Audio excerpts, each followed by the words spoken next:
Ethereum 2.0, the whole new system. Let's have a look at that coming up. It should be just around the corner in probably August, September, around in there.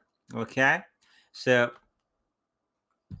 let's just have a look at all that for that time period and probably a year after that, just to see how things are going to transpire after they make the big changes. Okay. So it seems that the health of it is a little wonky right now because, yeah, they're trying out something new. And of course, it takes time for all this programming stuff to be done and to be done. They don't want it to fall flat on its face. So the health of it is a little wonky. They are going to have a ton of victories. It may not be fully realized when the time is up.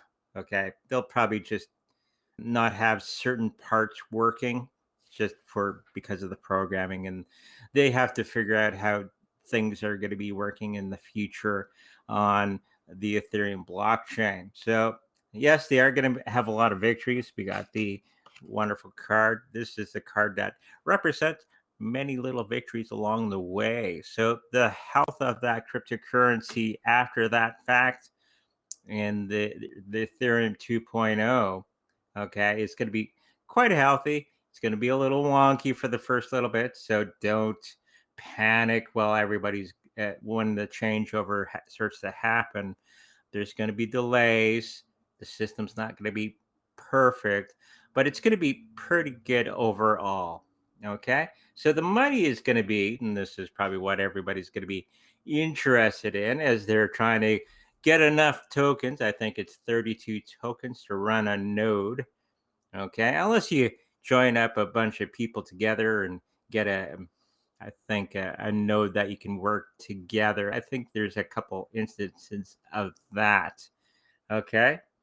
So the money part, which is probably what everybody's wondering about, there's a lot of new things going to be happening. The price is going to be jumping quite a bit, but not to the amount that everybody was thinking. It will go up.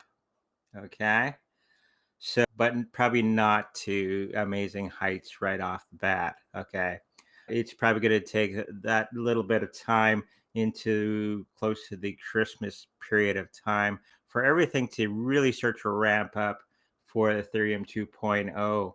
The people that are there's, of course, the miners, they're going to be a little put off with everything that was going on when they do the changeover.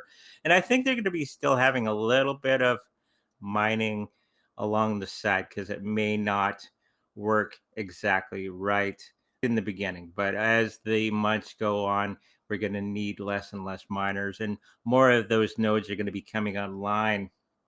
So I know Marlon wants that price to come down for the Ethereum coins so you can get 32 of them so you can run a node. I don't think it's going to be that low. We're going to be picking up nice and cheap, reasonably priced, unless you have what was 300,000 or something like that dollars sitting around for a node, but or more than that, anyways. But the people that are involved in it, they're going to be very emotional. It's going to be a very emotional time for everybody when the changeover happens, and everybody's going to be expecting this huge kaboom as everything goes. They were hoping everything would go up like crazy, but it's probably going to be going steady, not a big rise right in the beginning. I think it's going to be cautiously going up as they move into the new system. And there's going to be a lot of watchful eyes from many different organizations that are out there, especially governments and banks and all that sort of thing going on to see if it's going to be working for them. Okay. So, not everything's going to be just fine when the Ethereum thing goes through finally after since 2017 I believe was when they first started that. So I believe everything is going to be just fine. It's going to be a little bit shaky in the beginning, but I think they're going to be figuring everything out as they go along.